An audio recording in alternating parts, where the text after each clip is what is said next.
Good morning সবাইকে। তো সকালে উঠি 1 কাপ কফি দিয়ে দিনটা স্টার্ট করলাম। তারপরে এই যে মা বেটা অল্প রোদত পেরে আসি, রোদের সকালের রোদটা ভাল লাগে অল্প খেয়া। তারপরে এই যে নতুন একটা বস্তু আজকে ট্রাই করলাম। তো জীবনত সব বস্তুই ট্রাই করা লাগে, হয় না? তো ভাবলাম দেখুন পাংনে নাই, কিন্তু বহুত কষ্ট হয় পাংনে। অল্প হয়েছে আর 1 পর মতন হয়েছে। বাড়িতে গরু আমার কোনোদিন ট্রাই করো না, একটা ফার্স্ট টাইম আরও। তারপরে এই যে গাই দমনি করিয়ে এই যে দুপুরের রান্না বড়া জন্য মাছ আনছে, আইড় মাছ। তো মাছটা ভালো করে সাফা করে নিয়ে মাছটা বানালাম একদম পুরা ঝাল ঝাল দিয়ে, মাছের ঝোল। কালারটা দেখো একবার গাইস, একদম লোভ লাগছে না? খাবার মন গেছে না নাই কোন?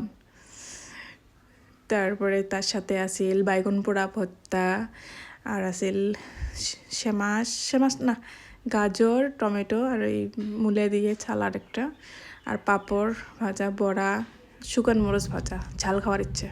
আর এই যে সন্ধ্যেবেলা অল্প ফাস্টফুড, নাহলে তো চলে না। Bye bye.